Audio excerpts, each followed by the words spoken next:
Hello, everybody, and happy soon to be full moon. We are here for another astrology reading that I will break down the full moon that we have tonight, 13 degrees of Sagittarius.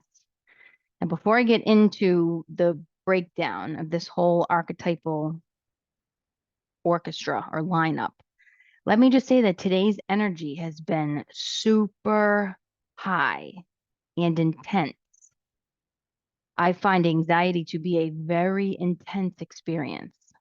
And I have not only observed that feeling in myself, I've heard from other people that they're feeling the exact same way today, but also observing it in the animals, observing it in the people that I've been around, and how everyone is sort of in this like frazzled, kind of scattered place.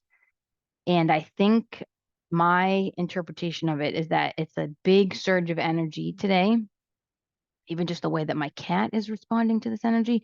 He tends to have a strong reaction to full moons, but today his behavior was unusually odd and distant and almost like confused a little bit. Like I just feel like that's the energy of today. Everybody's kind of confused, like emotions are just kind of erupting.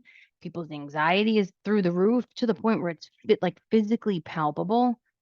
And that was my experience earlier today. I was like, it was like an old experience of how bad my anxiety used to be.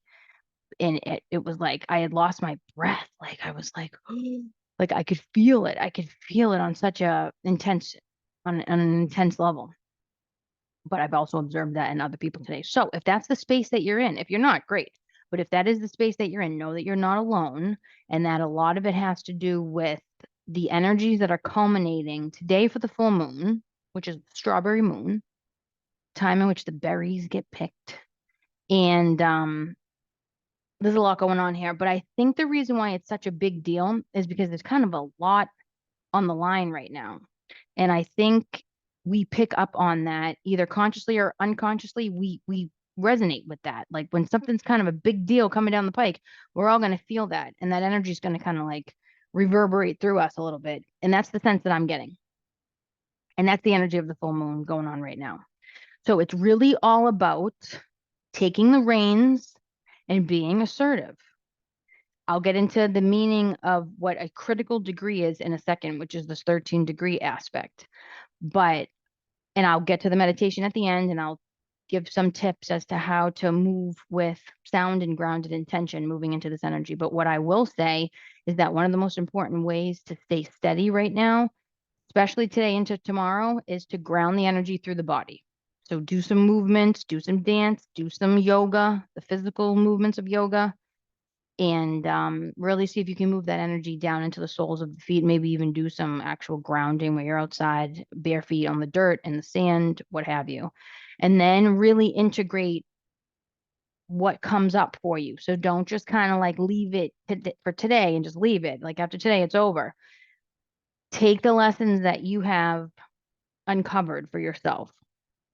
And we'll go through this a little bit as to what all this energy represents. And we'll move into the meditation in which you're going to reflect on what you want to let go of and what you want to cultivate more of.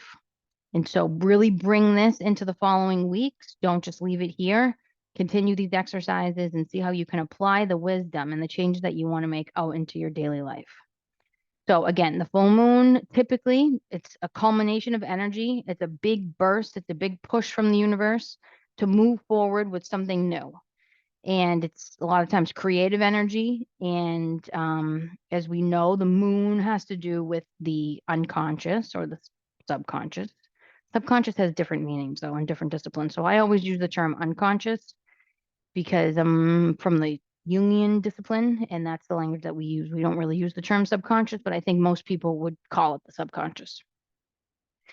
It rules the depths of the emotions and it rules the mother. So it rules the relationship with our feminine as well.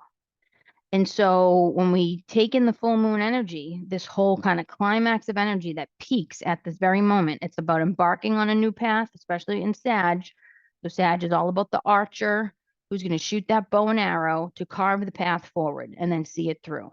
So it's embarking on this new path that is aligned very closely with our values and our beliefs. Now is the time to reassess your values and your belief system. It's also the time to give yourself permission to change your mind with every new piece of information that comes in. So see what's fitting and see what is no longer working as far as what your belief system is and what your values are. And now is the time to purge the old ones that don't serve your highest good. Maybe at one time they served a purpose, but they no longer do. It's time to let them go and open up into a new path, a new version of yourself that you want to birth, a new way that you want to go about life, way that you want to communicate. That's a big piece here. And looking at things from a higher perspective. So Sag is the opposite sign of Gemini, Gemini in the third house, Sag in the ninth house. Gemini is the I, the first half of the zodiac is. Second half is the we. So now we're thinking about big picture aspects. We're thinking about our relationship with what our contribution is to the collective. And so if we actually think about kind of what's going on here, if we combine these two archetypes, the full moon and Sag, the moon is illuminating these aspects of ourselves. So we can use this energy right now to shine a light on the areas that really need to be purged and the areas that need to be expanded on when it comes to our beliefs and our values. Here's the thing that the moon's going to help you do. Again, illuminate. Bring the light in. Reflect. The moon reflects the sun's rays. It serves as the mirror. It helps you look inward and go deeper. It's a huge, huge benefit right now to do the depth work and to do the soul searching work, to come to the inner landscape and use the moon's energy to be able to help you do that right now. The moon's going to shine the light. Kind of like how I say sometimes when I'm working with clients, I'll say, I'll be the one in the front and I'll have the flashlight clicked on that's going to make the path as bright as possible for you. You're the one that's got to move your feet. You're the one that's got to do the work. So here, you're the one that's going to have to do the clearing. You're the one that's going to have to do the sorting. The moon's going to turn the light bulb on and show you what you need to see, reflect things back to you, which isn't always easy, but it's up to you to take that information and use it to take charge and be assertive. Integrate that energy to your benefit. And so, yeah, you might want to be looking at your, again, values is the feminine energy. That's all about self-worth.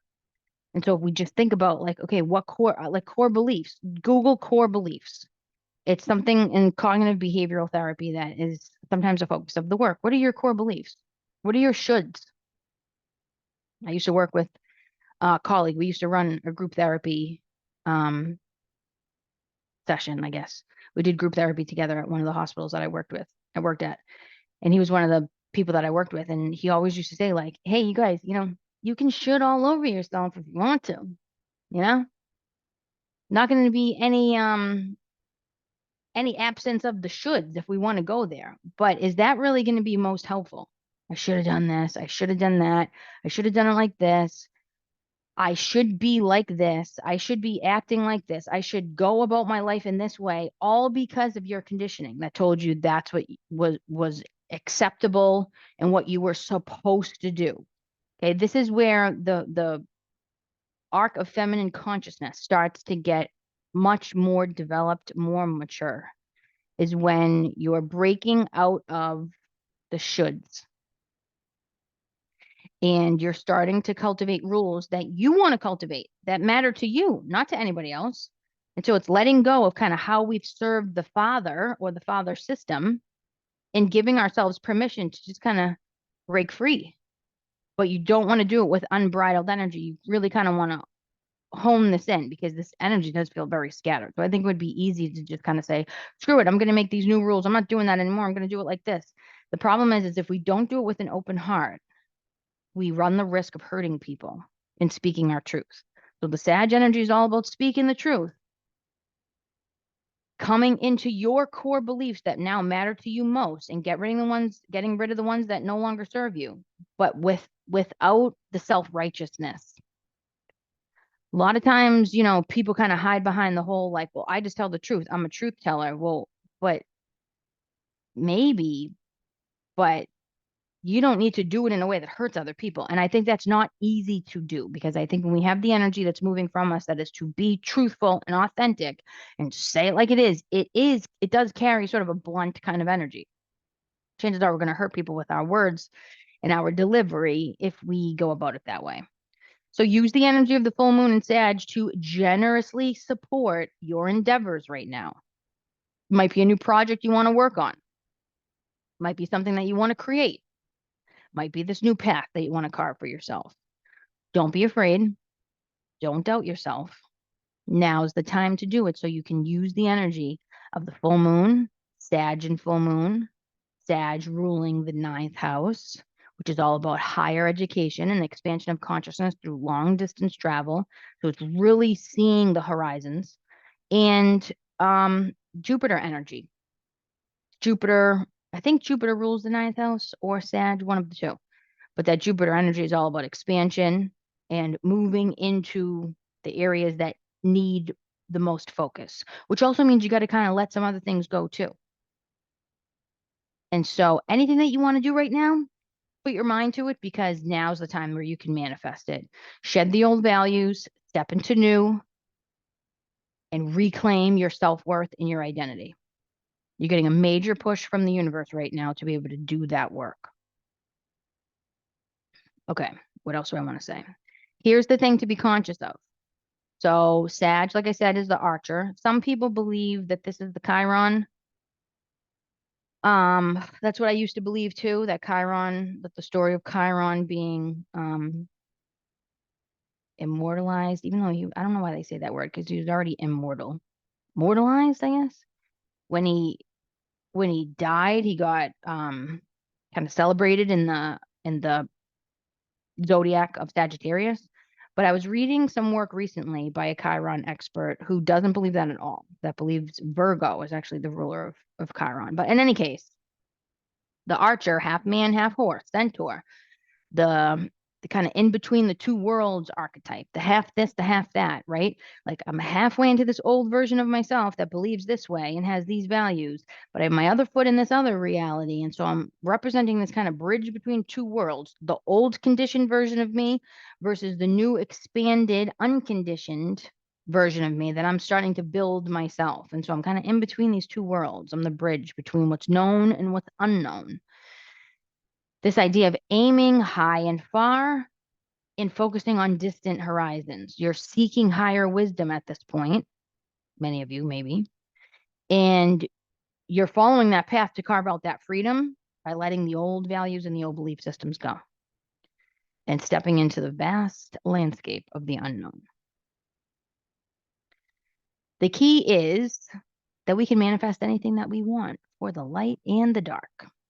So we want to be conscious of what shadow might be emerging here.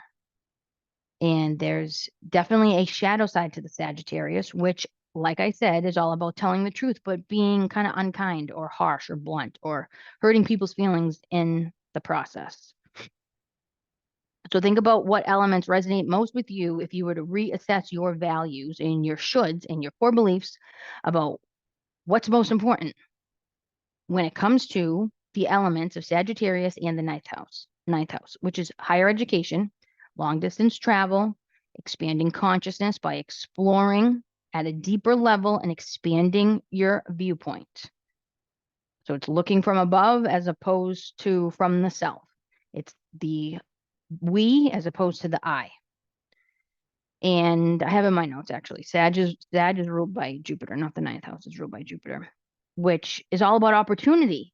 Now, here's the thing. Most people get this a little bit misconstrued about Jupiter. Everyone always says, like, oh, it's the planet of good luck and abundance. It's the planet of abundance and opportunity. It may pose, I don't believe in luck. I don't even like that word, but for the sake of the word, I'll just use it. But I don't know that that's always what Jupiter means because I actually just heard this today. They've done some research on people's death charts. So when people pass away, what position a lot of the planets were in. And there was definitely a correlation with the role that Jupiter was playing at that time. So is dying good luck? You know, I probably wouldn't call it good luck. However, it is an expansion of something. You're leaving the 3D earthly body to now expand into the spiritual realm. So it is about expansion, and that's a huge opportunity, right? It's like a strange way to frame death, but I think from a spiritual perspective, death does not have to be seen as a devastating blow that warrants all this um, complicated grief that just leaves the living in agony. That's not what death is about. Death is about a transformation. You're leaving the physical body. And yes, that's very painful for the people that are still here because they don't get it yet about what is on the other side. But this person has chosen to leave the physical body and move on to the next realm. It's kind of a beautiful experience. Now, do we want people romanticizing that? No, because if you're here, you're supposed to be here. There's a reason that you're here, and you're here to do work, and you can't do it if you depart intentionally, meaning suicide. We get it. We totally get that life is difficult. And I have never had any near death experiences that has brought me to the other side like that, but from what I understand, there's a lot of compassion on the other side for people that have chosen to exit the earthly plane earlier than they needed to because they didn't see any other way. That's a little bit different than sort of even like a sudden death or a natural death or just other ways that people pass on. There's usually an opportunity there, if we frame it that way, for the soul to be doing some deeper work as it moves on to the next realm. And if not, that soul will come back again and jump into another body to do it again. And so there's always sort of like there's always just a deeper meaning to, I think, what we sometimes don't fully comprehend as human beings in the human body. So now's the time to focus on the things that you want to embark on as these new opportunities present themselves to you. Um, Sag, again, is the opposite of Gemini. Gemini is all about communication, socializing, chit-chatting, so surface level conversations, exchanging ideas and gathering information. Sag is the opposite. Sag is the more evolved, kind of, could say probably more mature version of Gemini. So it's taking a step back, looking at the broader picture, the larger truth from the personal and the transpersonal perspective. So us in relationship to the cosmos and back. What is the essence of the values and the core beliefs that we step into right now? And how do we shift into even deeper conversations? So now because it's the Sag energy, it's like double whammy on that. Like this is like really deep self-introspection time. We have the moon representing the unconscious and the wounds from the mother about value and not being fears of not being good enough, combined with the archetype of Sag, which is all about, taking the plunge and going deeper, going down the path, not the shallow stuff, not the surfacey stuff. Like go into the unseen realm and just bring a flashlight. You're going to be all right, but it's going to be a trek. So it's a double whammy here for going into the depths. And that might be the reason why people's energies and emotions are kind of all over the place right now. All right, now this 13-degree aspect. I'm no expert astrologer. Let me just put that out there. I only use astrology in relationship to my area of specialty, which is depth and transpersonal psychology. So all I can say is from what I know so far about astrology, and by the way, my expertise in astrology is kind of limited largely to Chiron, the archetype of the wounded healer. So I'm not going to claim to kind of know all these aspects. Yeah, I've taken some astrology courses, but there's so much information to know that you really have to be doing it, frankly, for decades in order to even really be in that realm of having an expertise in it, in my opinion. But from what I understand, 13 degrees is a critical degree and it's Aries energy. So that's going to signify a challenge when it comes to the energies of this full moon plus Sag combo. So we have to consider the shadow of the Sagittarius. Too much unbridled freedom, not seeing a value in structure, potentially. That's more of that Jupiter energy, but that's present with Sag right now. Discipline, rules, what is our relationship and resistance to that? And when we speak our truth, are we being blunt? Are we being combative? Are we being self-righteous? Are we condemning those who we see as unethical, not sharing our same values? Are we offending or hurting people with our truth telling? There's a good chance that you could potentially overestimate or overexert your intentions right now of moving with this Sag energy. So what I would say is be sure to lead with soft words and an open heart. Most importantly, if you lead with an open heart, you will not come with that intense energetic charge behind your truth telling. So be mindful of the words that you use and the words that you choose. Now, as you reach for distant goals, ask yourself, are these distant goals actually in alignment with my highest good? If you're striving to be a millionaire in the next 5 years, well, how are you going to use that money?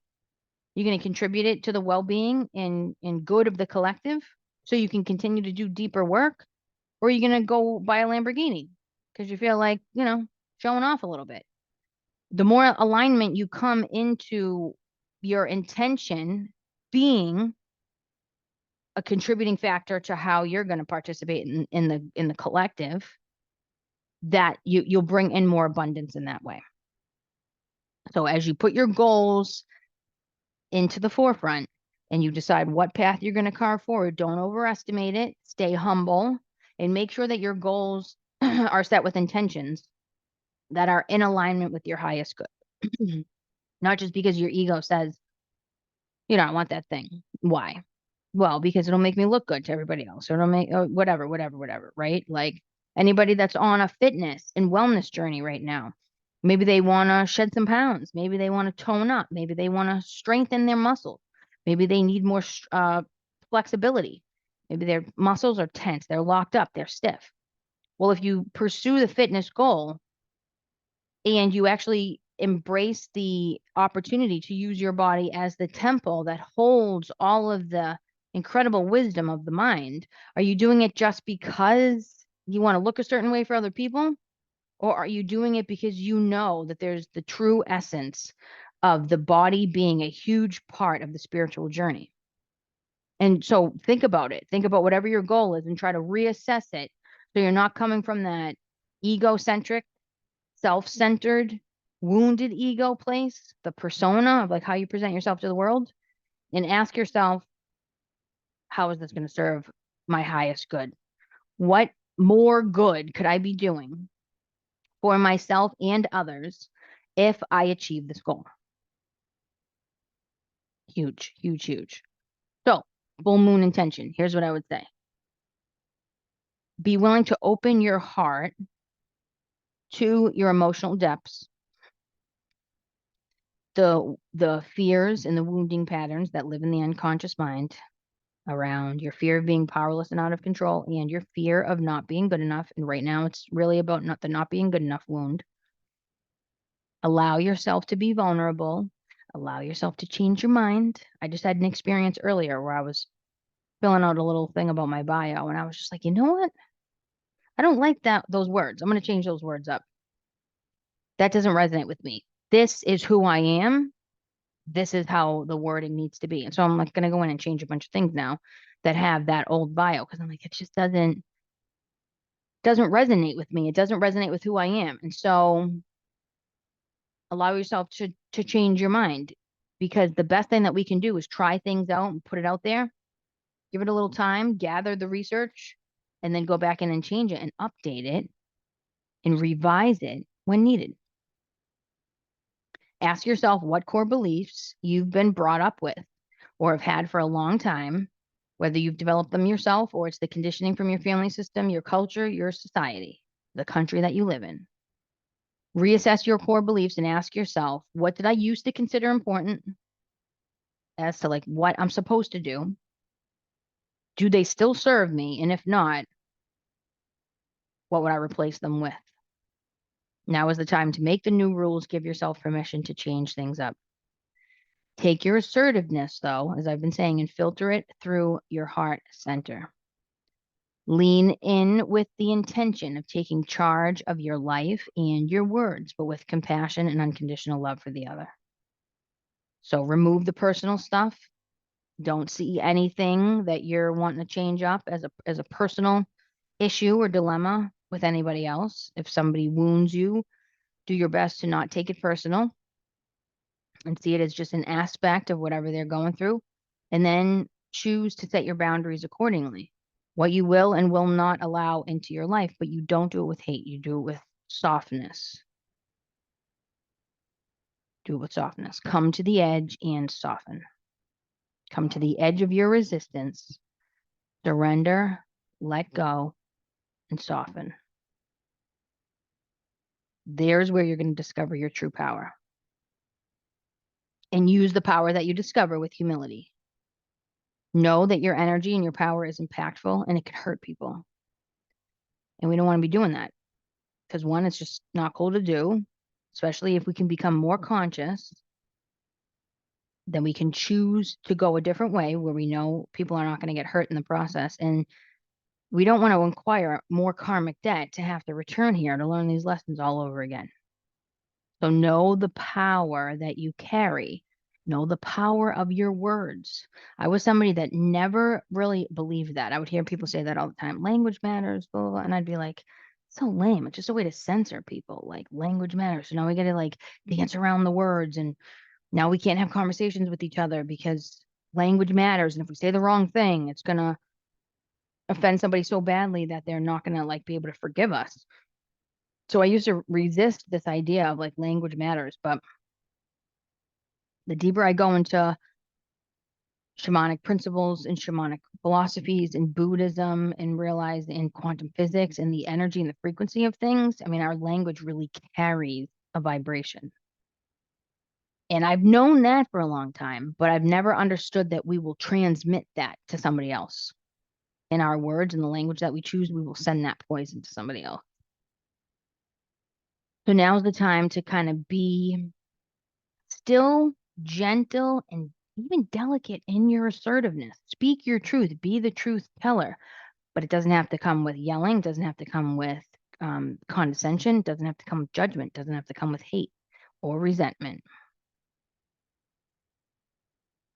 And I'll leave the lecture part there. Now let's move into the meditation. So for the full moon tonight, you can do this meditation again. You can do it tomorrow. You can do it whenever you feel called to tap into and align with this full moon and Sag energy. You can also engage in a full moon ritual if you need some help as the next week or so continues to really cultivate this energy. You can put some crystals or an item in your windowsill, let it absorb the rays of the moon, the moonlight, let it get charged up with that energy, and that object will hold that energy. Take that object, use it as a sacred object over the next week if you need some support and you need to tap back into this energy. So, for the meditation here, let's just get comfortable. Close your eyes. Get comfortable in the seat that you're in. I do encourage you to be sitting upright as opposed to laying down. And as you close your eyes, try to bring your awareness to your third eye. So almost cross your eyes and look upward into the center of your forehead, just between your eyebrows. Notice your breath here as it rises and falls. Relax the body. Drop the shoulders. Move your shoulders away from your ears. Feel your shoulder blades melt down your back. Really bring your attention here to your inner landscape as you disconnect from the outside world. Really bring your attention to your inner world for now. Release any tension that you're holding in the face, down through the shoulders and the neck, down your arms into your hands and into your fingers. Fully relax your back. Fully relax your chest and your stomach. Fully relax the muscles in your hips and your thighs, down through your knees, your ankles, your feet, and your toes. Now bring your awareness back to your breath. And we're going to breathe in deeply for 5 breaths, breathing deeply in through the nose. And when you get to the top of the breath, hold. Take your tongue, place it to the roof of your mouth. Really expand that chest. Really feel the muscles in the chest and around the rib cage. Really stretch out. Feel the muscles in the back stretch. Then breathe deeply into the belly and expand the belly. And release through the mouth. Again, breathe deeply in through the nose. Hold at the top of the breath. It may feel like you're about ready to explode or you need to take that sip of air. Trust and believe that you can push yourself a little bit further than you think. Hold. Really expand the muscles in the chest. Sip more air in if you need to. Really fill up that chest cavity. Really expand the belly. Draw the breath all the way down to the base of the belly and release through the mouth. Pulling your navel to your spine, pressing and releasing all of the breath at the bottom of the belly, all that stale air that no longer serves you. Breathing again in through the nose deeply, expand the rib cage, really, really expand it this time a little bit more than the last 2. Drawing the breath down to the base of the belly, expand the belly.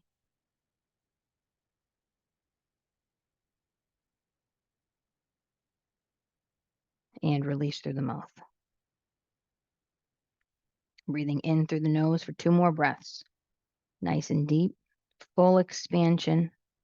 Bring that energy into the body through the breath, holding at the top of each breath. Really challenge yourself here to hold it for longer than you feel like you can.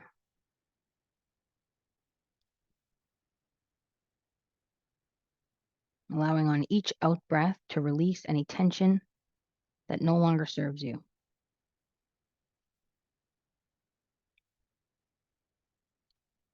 And as you come to your last breath here, see if you can envision a string attached to the top of your head as it pulls you up to the ceiling. Really straighten the spine and engage the core. And now coming back to a comfortable pace with your breathing.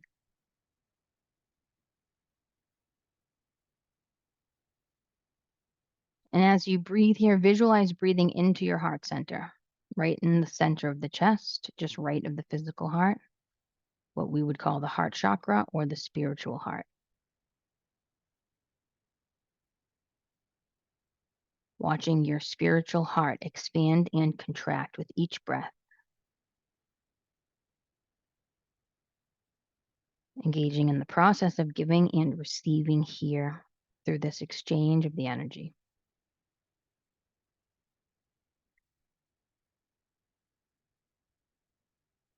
Now think of which core beliefs have been a pillar of your life up until this point that you feel like no longer serve you and that you want to change, that you don't want anymore. You're kind of sick of them. Some examples are maybe the core belief that being nice is more important than being authentic,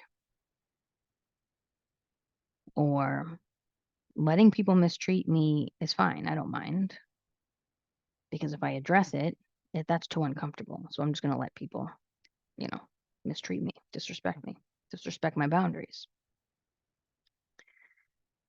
I would rather put people's needs and emotions above my own because I'm afraid of doing it any other way, or I don't know how to do it any other way. Those are just some examples. Think about a core belief, a should. I'm supposed to be doing this in order to be doing life right.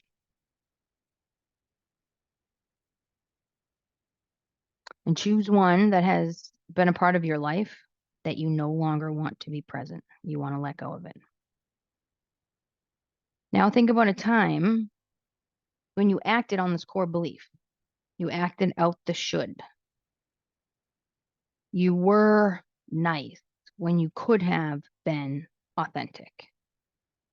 You did let people mistreat you and disrespect you when you could have spoken up for yourself or set a clearer, healthier boundary.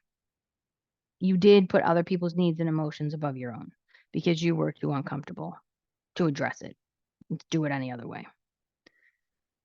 Put your needs above theirs. Think about a time when you acted out the core belief and how it felt afterwards. What kind of feelings were you left with after you acted out the should? How did your body feel? And even just bringing in the memory now, how does your body feel now? Are you holding any tension in the body as you recall the memory?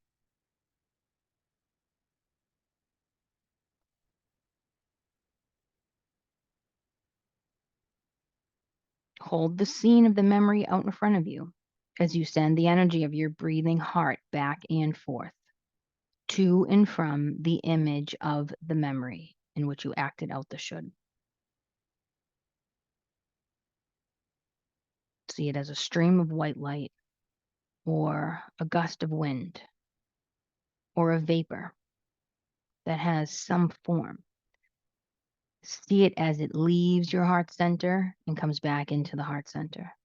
Leaves the heart center and comes back into the heart center. Giving, receiving, the exchange of giving and receiving the energy of the breath from the heart.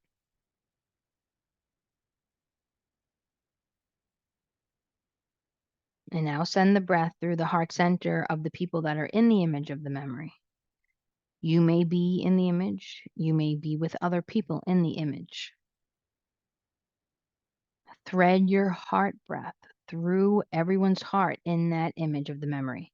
Weave it in like a spider web as you send and receive the energy of an open heart.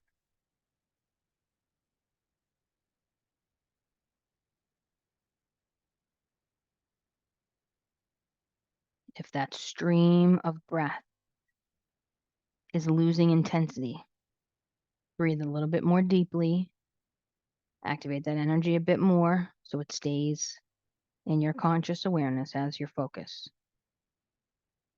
If your mind starts to wander, examine the qualities of the breath coming out of the center of the chest and returning back in. What does it look like? What's the texture? Is it a stream of light? Is it a vapor? Is it a gust of wind? Is it a breath? What color is it? What does it look like it has for a density? Is it light? Is it gaseous? Does it have form?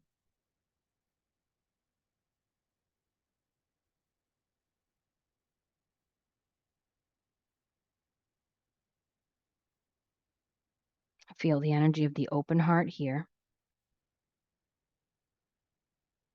as you transmute the energy of this image. So the energy of the image, the vibration that the image holds, is a denser one because it's coming out of a fear.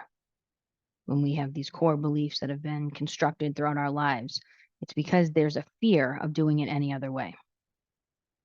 So really alchemize and transmute the density and the vibration of the memory. Go back into the past now, and you're changing the memory. As you lift the vibration of this memory with the energy from your heart center. The energy of your heart center goes into this image and raises it up. It's a higher quality of energy now. You're transmuting the pain and the suffering and the fears of the low density vibration that was typically held in this memory.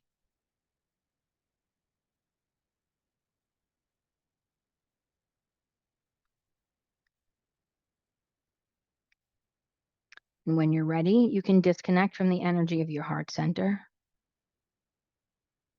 Cut the cord, let the image of the memory fade away. Draw that energy back into the heart space. For 3 deep clearing breaths in through the nose. Hold and release through the mouth.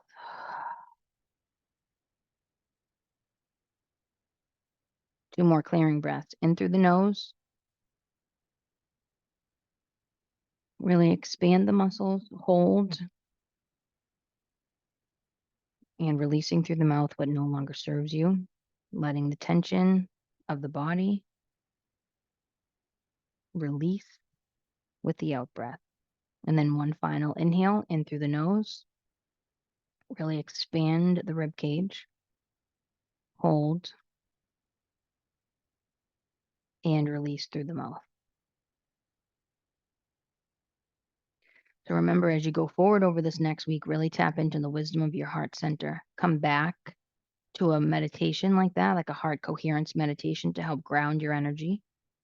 Bring down any scattered energy so then you can really do something with the insights that you're getting. And so your intuition is really turned on. And so use the energy of the full moon in Sag to look at what you need to let go of, what path you want to carve forward, and how that aligns with your truth. Don't be afraid to share your truth, but do it with soft humility. And you can accomplish that by coming at it from the heart center first. So really filter your ideas and your words and your energy through the heart center with the heart centering meditation before you kind of put it out there into the world. Really honor the value that your emotions have, the wisdom that your emotions are trying to share with you, and hone in on the aspects of your self-worth and value. Now is really the time to cultivate the opportunity to move forward in an assertive way by putting your needs first, not being unkind or hurtful in that decision, prioritizing your own needs and creating a new list of shoulds that align with your highest good this time. And then giving yourself permission to be able to carve that path forward and change your mind. What always was doesn't have to still be. Otherwise, we would never change and evolve. So give yourself permission to shift course on something and embark on a new path, even if it's a path that you can't see very far into, that's dimly lit. Find your courage, give yourself permission to test these things out and gather the necessary information and to not have the perfect answer on the first round. Hopefully that makes sense. I'm wishing everybody an abundant full moon, a healing full moon, and a very fruitful strawberry moon on June 3rd, depending where you are in the world. On the East Coast, I know it's going to be late tonight, about 11:30 or so. But West Coast is going to be experiencing it right about the time that I post this video. So any West Coasters, we're right on time. We're right on time for the magic moment of the moon's energy tonight. So I am wishing everybody a beautiful experience. Remember to stay grounded, breathe, move the body, and embrace the wisdom that the body also has to show us. And with that, I will leave it there. May the light, especially the light of the moon, always lead your way. Namaste. Be well, everybody.